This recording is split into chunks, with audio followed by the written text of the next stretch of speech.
I hope you guys are excited for some exciting Zelda gameplay. This is the thrill ride of a lifetime right here. Mark it down in your calendars. Walk through part 53 of Minish where you were when you saw this for the first time. You can ride all the roller coasters at Cedar Point and not have as much fun as you're going to have watching this video right here. Because we're going to be playing the Cucco game! This is awful. Yeah, this is just a long, boring video, really. It is, but we were very, very determined to beat the Cucco game and get the piece of heart because we went through a lot of pain and suffering in the figurine game. Well, at the very beginning we said we didn't know if we were going to get all the heart pieces, and this was one of them we didn't know if we were going to get because this game is actually pretty hard, but like you said, after I got that figurine heart piece, I was like, I'm going to go ahead and get this one. And there is something to be said for getting all 20 full hearts at the end of the game. Oh, definitely.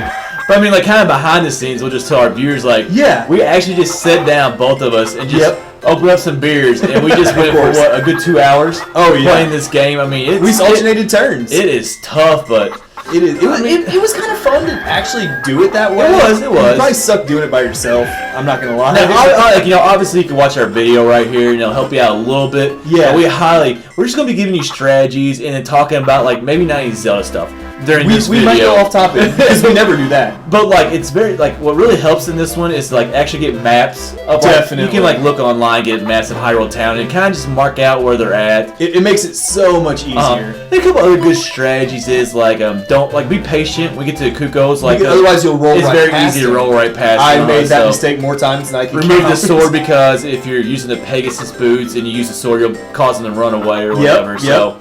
But we could have done this a lot earlier in the game. You can actually do this after you get your flippers. You get across like the water, like in one of the very last stages.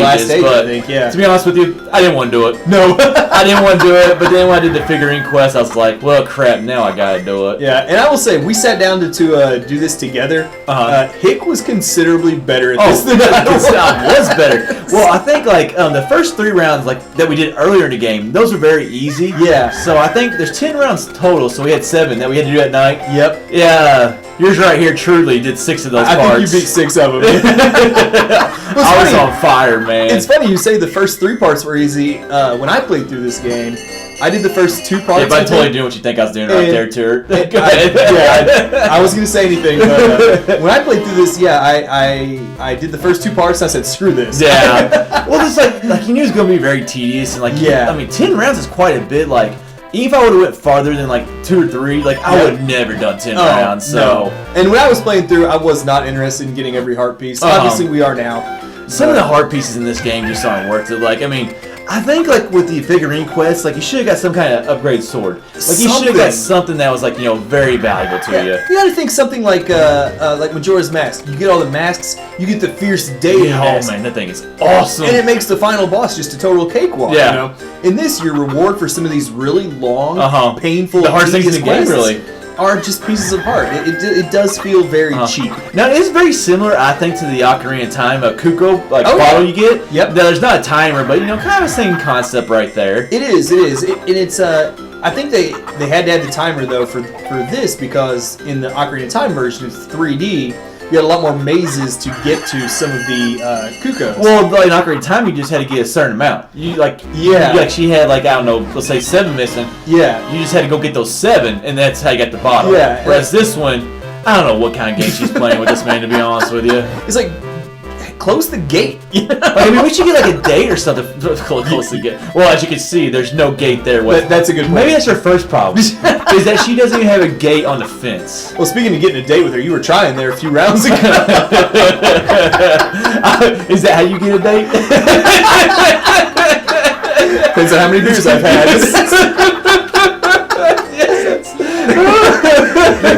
Now, just walk up to the girl and start humping the air. Hey, have you ever seen Night at the Roxbury? Come on. Anyway, the gold Cuccos, trying to get a little bit, we're obviously just bored out of our minds on that. Yeah. But the gold Cuccos. Sell this video really high right now. I know. The gold Cuccos though, like you gotta throw them. Yeah, because if they don't jump out of your head. Yeah, they'll jump and they'll actually go backwards and so. Yeah. if you like lose one of those, really, it's almost impossible. It is not impossible, but it's very tough to beat the round if you drop it. We saw that previous round. We got in with like a half second to go. That one we were down to 1 second. I mean, it's just they're all very close. Like no matter how good you do, they're all very close. And like if you roll too many times, yep, you're not going to get it. And then that's why I said be patient. Well, yeah, definitely. And we got a part like later on here where you got to get 7 of them, and that one is tough. I will say though, like if you need shells and rupees for some reason earlier in the game, this game will let you load up on shells and rupees, especially if you catch the golden Cuccos, because they're worth I think 50 rupees a piece, if I'm not mistaken. Yeah. So yeah, sure. I don't know. She's giving me like 90. I don't know how many we caught. I don't know either. But I'm done with work. Okay, I'm not thinking about numbers right now. So like earlier in the game though, like when you're trying to buy maybe some of the upgrades or buy the boomerang, this is not a bad way to load up. We also need shells now too, because we have some figurines that we'll get after the game to get the Karloff medal. So we need about 600 shells now. So I mean, at least we're not maxing out. Well, I guess we are maxing out on rupees now. Well, definitely. We've been maxing out on rupees for a long time. I know. Which we talked about. That's one thing that made us really. Did you just see that Cucco bounce over the fence? I can't believe it made it. By the way, those gold ones, man, they got some. They got some hops. They got some hops, definitely.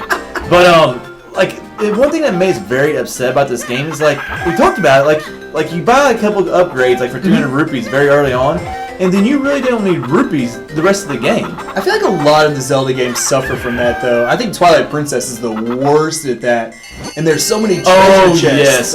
You just leave unopened in dungeons. Well, yeah, that is a pain. But you do get that, what's it called, the magic armor at the end. That's like a good point. Like that is actually the max rupees that you can get. Yeah, and that actually makes you use the rupees to keep you invulnerable, or however that works. It's kind of like the arrow in the original Legend of Zelda. Like every time you shot an arrow, it costs you a rupee. Yeah. Some people knew that. Red, you didn't know that. I was just watching arrows willy-nilly, like it didn't matter. Well, these are unlimited. This game is awesome. I really thought they were. You have 0 rupees.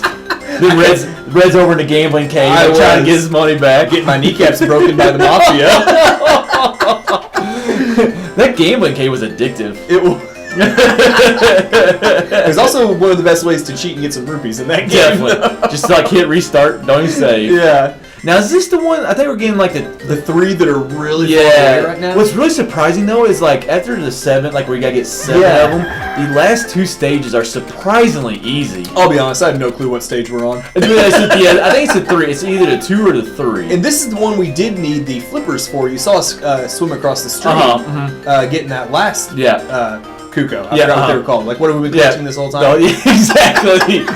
Like I said, like once you get the flippers, that's really the only thing like that's the obstacle is like climbing over that lake right there. There you go, trying to get a date again. Yeah, I'm trying to, all I can to get a date, baby.